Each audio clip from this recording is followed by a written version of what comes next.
میں نعت شریف کے لیے دعوت دوں گا جناب سلیم الہامی صاحب کو، وہ یہاں تشریف آئیں اور یہ تحت میں نعت پڑھتے ہیں اور بہت اچھا پڑھتے ہیں. میں نعت شریف کی دعوت دیتا ہوں.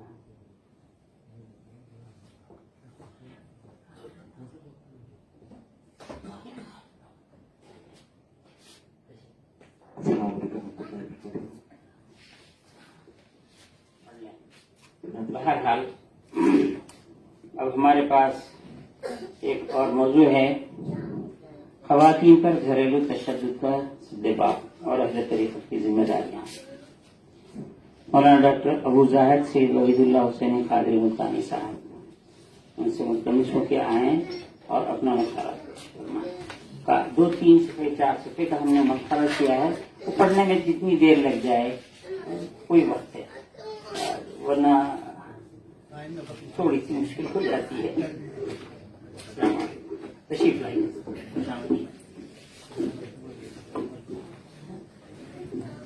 الحمد لله رب العالمين والعاقبة للمتقين والصلاة والسلام على سيد الأنبياء والمرسلين وعلى آله الطيبين الطاهرين أما بعد. وقال الله تبارك وتعالى في القرآن المجيد والفرقان الحميد: أعوذ بالله من الشيطان الرجيم، بسم الله الرحمن الرحيم. قد أفلح من تزكى. صدق الله المولانا الذين وبلغنا رسوله النبي الأمين الكريم، ونحن على ذلك لمن الشاهدين والشاكرين، والحمد لله رب العالمين. وقال الله تبارك وتعالى في مقام آخر في شأن حبيبه: إن الله وملائكته يصلون على النبي يا أيها الذين آمنوا صلوا عليه وسلموا تسليما. اللهم صل على سيدنا شفيعنا نبينا حبيبنا أمينا ومولانا محمد وبارك وسلم. بغیر کسی تبدیلی کلمات کے میں اپنا مقالہ آغاز کر رہا ہوں. ہمارا معاشرہ آج بھی مذہبی معاشرہ ہے، دینی جماعتیں موجود ہیں، اجتماعات منعقد ہوتے ہیں، شاعر اسلام اور دین کی جزیات پر زور دیا جاتا ہے، مگر حقوق العباد اور معاملات پر کوئی بات نہیں ہوتی. اسی وجہ سے معاشرہ تباہی کی طرف جا رہا ہے. عموماً مسلم معاشرے کی طرف نظر ڈالیں تو یہ بات معلوم ہوتی ہے کہ آج ہماری توجہات کا مرکز ایمان اور عبادات ہیں، جبکہ اسلامی تعلیمات کو 4 عنوانات کے تحت درج کیا جا سکتا ہے. پہلا عنوان ایمانیات، دوسرا عبادات، تیسرا معاملات اور چوتھے ہے اخلاقیات. اور یہ ہماری بدقسمتی ہے مسلمانوں کی کہ ہم نے 2 ہی کو اسلام سمجھ لیا، ایمان اور زیادہ سے زیادہ عبادت. وہ بھی مکمل نہیں ہے، اس میں بھی بہت ساری کوتاہیاں اور کمزوریاں ہیں، لیکن معاملات تو ہم بالکل بیگانے ہیں اسلامی تعلیمات سے. تجارت اپنی نفسانی خواہشات کے مطابق کرتے ہیں، اسکول چلاتے ہیں اپنی نفسانی خواہشات کے مطابق، اگر وکیل بنتے ہیں تو اپنی نفسانی خواہشات سے بنتے ہیں، ڈاکٹر بن رہے ہیں اپنی نفسانی خواہشات سے. اسلامی تعلیمات ہم سمجھتے ہیں کہ ان سے کوئی لینا دینا ہی نہیں ہے. اسلام تو مسجد کے حد تک محدود ہے، اسلام تو مدارس میں ڈھونڈیں، اسلام خانقاہیں میں ڈھونڈیں. یہاں پر مطلب میں کیا رکھا ہے اسلام کا؟ گویا ہمارا تصور یہ بن چکا ہے، جب تک ہم عدالتوں میں اسلام نہیں لائیں گے، جب تک ہم کلینک میں اسلام کو نہیں لائیں گے، جب تک ہم اپنی نجی زندگی کے تمام معاملات میں اسلامی محاسن کو پیدا نہیں کریں گے، اس وقت تک جتنے سیمینار کریں آپ، جتنی تحریکات چلائیں، بیکار ہے. مایوس نہیں ہوں میں، لیکن اللہ تبارک و تعالیٰ کا ارشاد مبارک ہے کہ رب کائنات بھی اس قوم کی حالت نہیں بدلتا جو اپنے آپ کو نہیں بدلتا. یہ وقت کی ضرورت ہے کہ ہم رونا چھوڑ دیں. یقیناً ہماری بہن جدا ہو چکی ہے، سب کو صدمہ ہے، لیکن کوئی ایسا کام کرے کہ آئندہ سے ہماری کوئی بہن یا بھائی ایسا اقدام نہ کرے، حرام کھیل کی طرف نہ جائے. اس کے لیے کیا اقدامات کریں؟ صرف زبانی تقاریر کرنے سے یا مقالے تحریر کرنے سے کچھ ہونے والا نہیں ہے، جب تک کہ ہم اپنے کردار میں تبدیلی نہیں لا لیتے. ہمارے سماج میں دینداری بھی ایک فیشن بن چکی ہے. کیا کہنے. دینداری وہ بھی ایسی نہیں ہے کہ خوف خدا کا نتیجہ ہو، بلکہ سماج کو دکھلانے کے لیے دینداری ہماری برقرار ہے. معاشرے پر اپنی دینداری کا روپ دکھانے کے لیے شرعی طور پر شادی کا چلن عام ہے. رخے میں بعض وقت چھاپ دیا جاتا ہے کہ بعد نماز ظہر فلاں مسجد میں نکاح ہے، بعد نماز عصر مسجد میں نکاح ہے. لوگ یہ سمجھتے ہیں بڑے دیندار لوگ ہیں، مسجد میں نکاح کر رہے ہیں، لیکن اس کے بعد سے جو ستناسی آ رہی ہے معاشرے میں اس کی طرف ہماری توجہ نہیں جاتی. جیسے ہی نکاح ختم ہوا، دولہا اور دلہن بیوٹی پارلر پہنچ جاتے ہیں. اس میں کوئی خبر بھی نہیں ہے. نبی پاک علیہ الصلوۃ والسلام کا ارشاد مبارک ہے، ان اللہ جمیل یحب الجمال. اللہ تعالی جمیل ہے اور جمال کو پسند کرتا ہے، لیکن خرابی یہ ہے کہ ہم نے ظاہری جمال پر توجہ دی ہے، باطنی جمال کو تو فراموش کر دیا. اور ایک حدیث شریف میں آیا ہے کہ مخلوق وہ ہے جو تمہارے ظاہر کو دیکھتی ہے اور خالق وہ ہے تمہارے ظاہر کے ساتھ ساتھ تمہارے باطن کو دیکھتا ہے.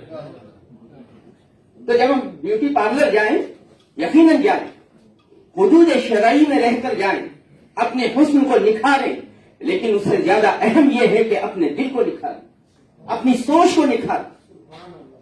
جب تک ہم اس طرف نہیں آتے اس وقت تک معاشرے میں تبدیلی نہیں آ سکتی. اب بتائیے ایسے نکاح کا کیا فائدہ کہ ظہر کی نماز کے بعد مسجد میں نکاح پڑھایا جا رہا ہے اور واپس آنے کے بعد آتش بازی ہو رہی ہے. قرآن حکیم تو مسلمانوں سے بارہا مطالبہ کر رہا ہے، واتقوا النار، آگ سے بچو، آگ سے بچو، اور ہم آگ سے کھیل رہے ہیں. خدا نہ خواستہ کوئی حادثہ لاحق ہو جائے، اس کی ذمہ داری کس پر آئے گی؟ کوئی معصوم بچے کی جان تلف ہو جائے گی تو اس کی ذمہ داری کس پر آئے گی؟ تو وہ جو نکاح ہم نے جو مسجد میں پڑھا ہے اس کی برکات کہاں گئی؟ اس سے معلوم یہ ہوتا ہے کہ ہم نے شریعت کے ساتھ کھلواڑ کر رہے ہیں. میں یہ سخت لفظ استعمال کر رہا ہوں لیکن یہ حقیقت ہے، اس سے کوئی انکار نہیں کر سکتا. اب سوال یہ ہے کہ یہ چیز آ کیوں رہی ہے معاشرے میں؟ آپ 70 کے دہے میں چلے جائیں، آپ کو دینی مدارس چند چند مقامات پر نظر آتے تھے، وہ بھی بڑے بڑے دینی مدارس. آج کسی گلی سے بھی نکل جائے آپ تو میں بلا مبالغہ کی کہہ رہا ہوں ایک گلی میں کم سے کم 3 مدرسے آپ کو نظر ضرور آ جائیں. اسی طرح 80 یا 70 کے دہے میں جائیں، کوئی کالج نہیں ہوتا تھا الا ماشاء اللہ، خاص طور پہ مسلمانوں کے. لیکن آج کیا عالم ہے؟ ایسا دکھتا ہے جیسے ہم میجورٹی میں اتنے کالجز ہمارے یونیورسٹیز چل رہے ہیں، لیکن کردار تباہی کی طرف آ رہا ہے. اس کی وجہ کیا ہے؟ اس کی وجہ یہ ہے کہ ہم نے تعلیم پر تو توجہ دی ہے، لیکن اپنے کردار کو سنوارنے پر کوئی توجہ نہیں دی.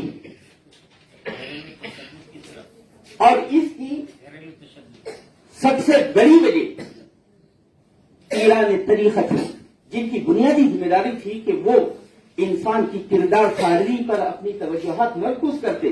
لیکن آج کیا ہو رہا ہے؟ پیران طریقت مریدوں کے کردار کو سنوارنے سے زیادہ بڑے بڑے لوگوں کے ساتھ فوٹو کھنچانے پر مسرت محسوس کر رہے ہیں. ایک دو صاحبین آپس میں بات کر رہے تھے، ایک صاحب نے کہا میرے پیر و مرشد بہت پہنچے ہوئے ہیں، بڑے اعلیٰ معیار کے ہیں. تو اس نے پوچھا دلیل کیا ہے؟ تو انہوں نے کہا میرے پیر و مرشد کی رسائی چیف منسٹر کے آفس تک ہے. تو دوسرے شخص نے کہا یہ بھی کوئی پیر ہے؟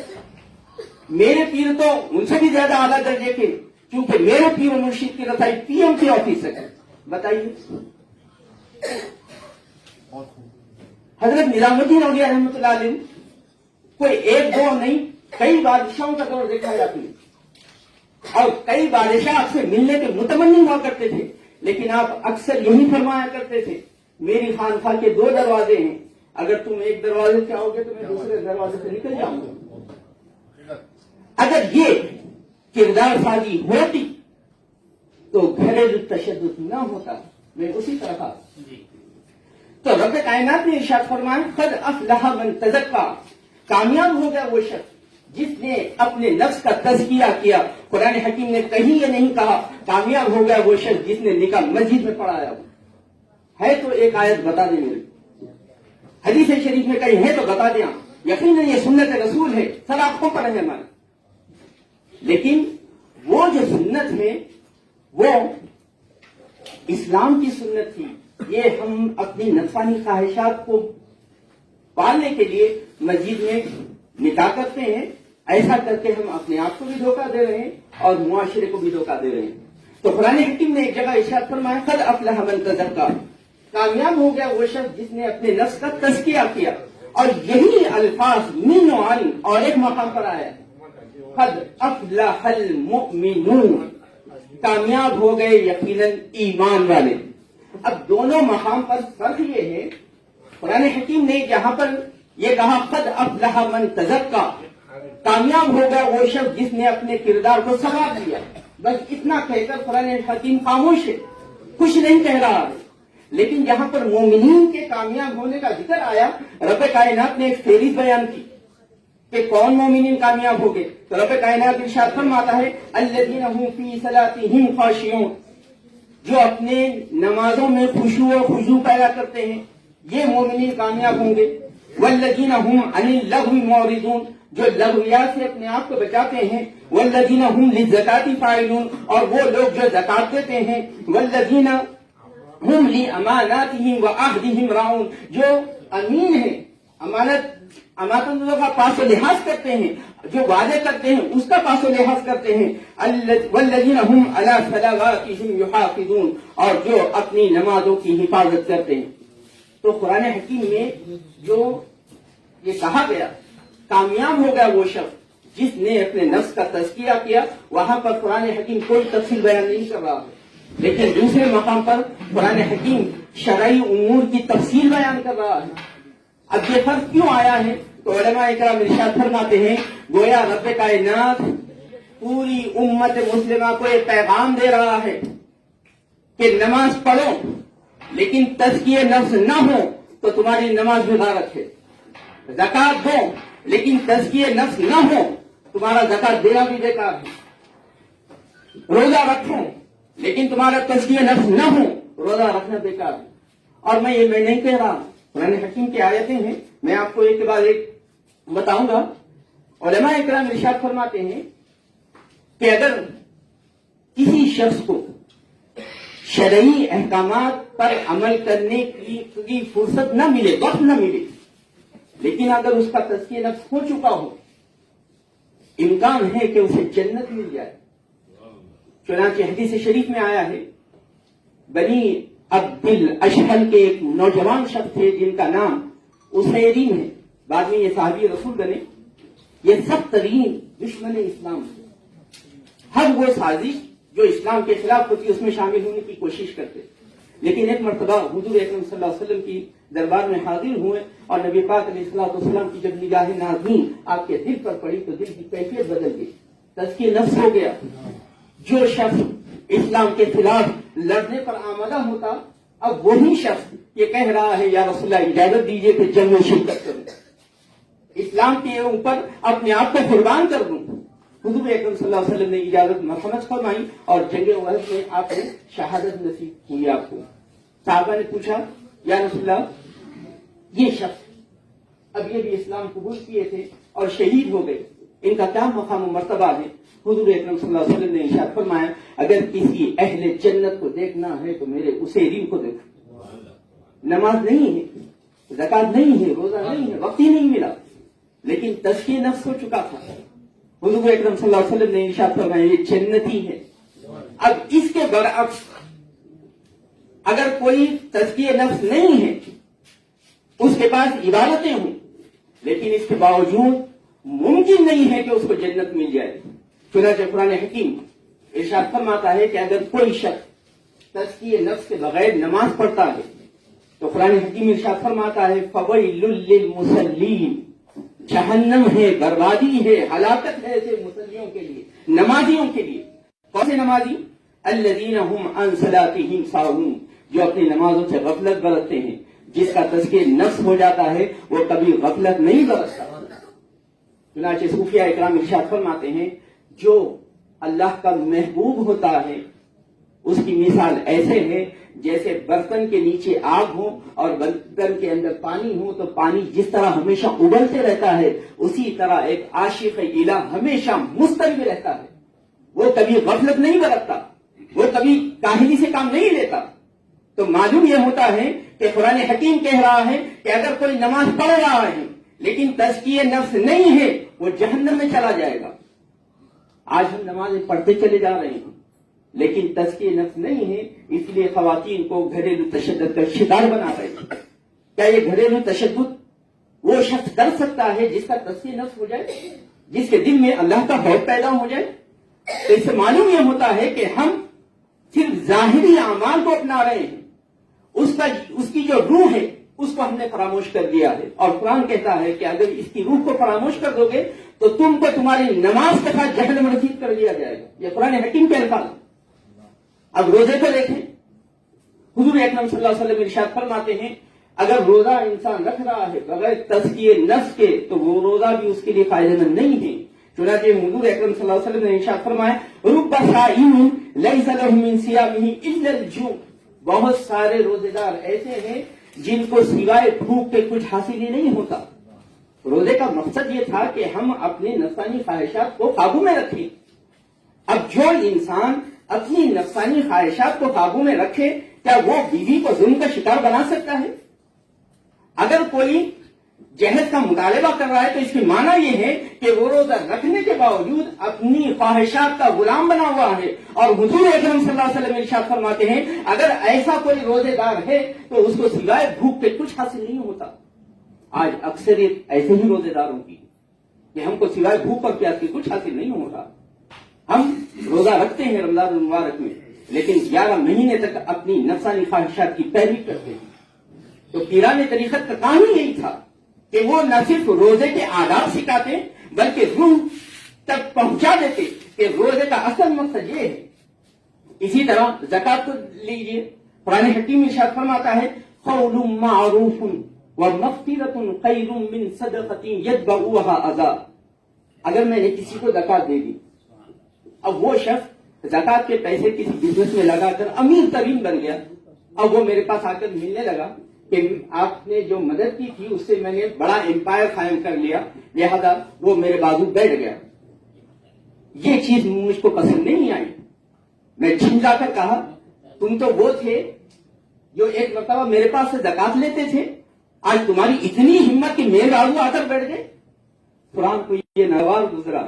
قرآن حکیم نے فوری کہا کہ تم وہ زکات نہ دیتے تو وہ بہتر تھا لیکن میرے بندے کا دل نہ توڑنا تھا. تو معلوم یہ ہوتا ہے کہ زکات دے رہے ہیں اگر تزکیہ نفس نہیں ہے اس زکات کی کوئی اہمیت نہیں ہے رب کائنات کی نگاہوں میں. اور جو شخص زکات دینے کے ساتھ ساتھ اپنے نفس کا تزکیہ کر لے یقیناً وہ شخص خواتین پر ظلم نہیں کر سکتا. ارے انسان تو دور کی بات ہے، جس کا تزکیہ نفس ہو جاتا ہے وہ جانور پر بھی ظلم نہیں کرتا. چنانچہ ایک واقعہ میں آپ کو سناتا ہوں. حضرت موسیٰ علیہ السلام کا بہت مشہور و معروف واقعہ ہے کہ آپ ایک مرتبہ بکریاں چلا رہے تھے، ریوڑ میں سے ایک بکری نکل کر بھاگنے لگی. حضرت سیدنا موسیٰ علیہ السلام اس کا تعاقب فرما رہے، پیچھے جا رہے ہیں، وہ بکری اور بھاگے چلی جا رہی. ایک مقام ایسا آیا کہ آپ نے اس بکری کو پکڑ لیا. اب ہم جیسے ہوتے اس وقت تو فوری پورا غصہ اس بکری پر نکال دیتے کہ اتنا بھگائی تھا. لیکن قربان جائیے حضرت سیدنا موسیٰ علیہ السلام پر وہ تزکیہ نفس کرنے آئے تھے.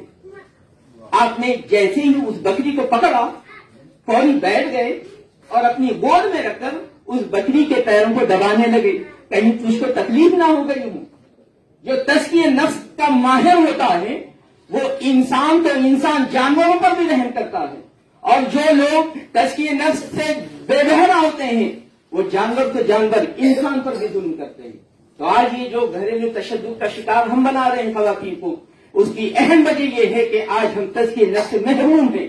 اور اس کی بڑی ذمہ داری پیران طریقت کی تھی جو کسی وجہ سے اپنے منصب سے غافل ہو گئے ہیں، جس کی وجہ سے معاشرے میں یہ نت نئی برائیاں جنم لے رہی ہیں. اسی طرح حج کے بارے میں دیکھیں، حج کے بارے میں رب کائنات ارشاد فرماتا ہے فمن فرض فیہ الحج فلا رفث ولا فسوق ولا جدال فی الحج، اگر کسی نے حج کی نیت کر لی اس پر لازم ہے کہ دوران حج بے حیائی کے کام نہ کرے، نافرمانی کے کام نہ کرے، جھگڑا کے کام نہ کرے۔ علماء اکرام تو یہ بیان کر کر خاموشی اختیار کرتے ہیں، لیکن صوفیاء اکرام ارشاد فرماتے ہیں جس شخص کو رب کائنات نے حج کی دولت سے سرفراز کیا ہے اس پر لازم ہے کہ زندگی بھر نافرمانی کا کام نہ کرے، لوگوں سے جھگڑے نہ۔ اگر کسی نے حج کرنے کے باوجود نافرمانی کی ہے، جھگڑا کیا ہے، اللہ رب تبارک و تعالیٰ اس کو حج کی برکات سے محروم فرما دے گا۔ آج ہم حج بھی کر رہے ہیں اور خواتین کو ظلم کا نشانہ بھی بنا رہے ہیں، گھر پہ جھگڑے بھی ہیں، آئی ڈی جھگڑے بھی ہیں، تو اس سے صاف ظاہر ہوتا ہے کہ آج ہم ہر عمل کر رہے ہیں لیکن بغیر تزکیہ نفس کے کر رہے ہیں، اور تزکیہ نفس کے لیے بھی ایسے ویسے لوگوں کی ضرورت نہیں ہوتی، اس کے لیے بھی بڑے خاص لوگوں کی ضرورت ہوتی ہے۔ ایک چیز بیان کر کے اپنی تقریر کو ختم کرتا ہوں۔ ایک صاحب ایک بزرگ کے پاس پہنچے اور کہنے لگے کہ میں آپ کا مرید ہونا چاہتا ہوں۔ تو آپ نے کہا مرید ہونے کے لیے میرے پاس اہلیت ہے، اگر اس اہلیت کو تم پورا کرتے ہو تو میں تم کو اپنے حلقہ ارادت میں داخل کروں گا۔ تو وہ جو صاحب مرید ہونے آئے تھے پوچھا کہ حضور کیا معیار ہے آپ کے پاس کہ میں کب اس بات کا اہل ہوں گا کہ میں آپ کا مرید بن جاؤں؟ تو انہوں نے جواباً ارشاد فرمایا 30 سال تک جو برے اعمال لکھنے والا فرشتہ ہے 30 سال تک اگر وہ بیکار نہ ہو جائے اس وقت تک آپ مرید بننے کے اہل نہیں۔ یعنی 30 سال تک میں کسی گناہ کی طرف مائل نہ ہوں، اپنے آپ کو بچا کے رکھوں، تو ان کے مطابق میں مرید بننے کا اہل بنتا ہوں۔ تو اندازہ کیجئے کہ مرشد کا کیا عالم ہوگا۔ لیکن آج کہاں پر ملیں گے ایسے لوگ؟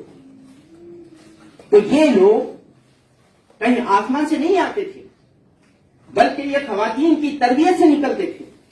آج ہم انہی خواتین کو ظلم و تشدد بنا رہے ہیں۔ یہی وجہ ہے کہ ہم کو معاشرے میں ایسے لوگ نہیں مل رہے ہیں جن کی نگاہ سے لوگوں کو بجایا کرتے تھے۔ چنانچہ آپ دیکھیں خواجہ معین الدین چشتی رحمۃ اللہ علیہ، جب آپ 15 سال کے تھے آپ کے والد محترم کا وصال ہو چکا تھا۔ حضرت خواجہ قطب الدین بختیار کاکی رحمۃ اللہ علیہ 18 مہینے کے تھے آپ کے والد کا وصال ہو چکا تھا۔ حضرت شیخ فرید الدین گنج شکر رحمۃ اللہ علیہ آپ جب 9 سال کے تھے آپ والد کا وصال ہو چکا تھا۔ حضرت شیخ نظام الدین اولیاء رحمۃ اللہ علیہ 5 سال کے تھے محض آپ کے والد کا انتقال ہو گیا تھا۔ حضرت شیخ نصیر الدین چراغ دہلوی رحمۃ اللہ علیہ صرف 9 سال کے تھے آپ کے والد کا انتقال ہو گیا تھا۔ حضرت سید محمد حسین گیسو دراز بندہ نواز رحمۃ اللہ علیہ صرف 10 سال کے تھے آپ کے والد کا انتقال ہو گیا تھا۔ اب بتائیے یہ صوفیاء اکرام کو کون تعلیم دے رہا تھا جن کی وجہ سے پورے معاشرے میں تبلیغی آ رہی تھی، جن کی وجہ سے کفرستان میں جہاں پر اللہ کا نام لینے والا نہیں تھا وہاں پر 90 لاکھ لوگ دائرہ اسلام میں داخل ہو رہے تھے۔ یہ خواتین کی تربیت کا اثر تھا۔ آج ہم نے انہی خواتین کو گھریلو تشدد کا شکار بنا دیا، تو بتائیے ایسے لوگ کہاں سے ملیں گے ان کو؟ اگر ہم ان کو گھریلو تشدد کا شکار بنائیں گے تو ان کے منفی اثرات اولاد پر پڑیں گے اور اس کے منفی اثرات معاشرے پر پڑیں گے۔ اللہ تبارک و تعالیٰ سے دعا ہے کہ اللہ تبارک و تعالیٰ ہمیں قرآن اور صاحب اکرام صلی اللہ علیہ وسلم کی تعلیمات کی مزاج کو سمجھنے اور اس کے مطابق عمل کرنے کی توفیق رفیق عطا فرمائے۔ وآخر دعوانا ان الحمد للہ رب العالمین۔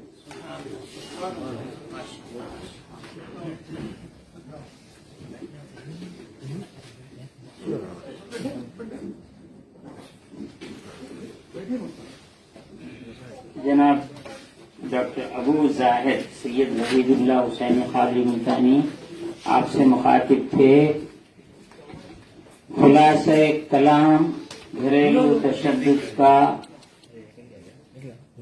سدباب تزکیہ نفس پر موقوف ہے، اس کے سوا اور کوئی قانون کام نہیں کر سکتا ہے۔ یہ آپ کا میسج ہے۔ جتنے موضوعات دیے گئے ہیں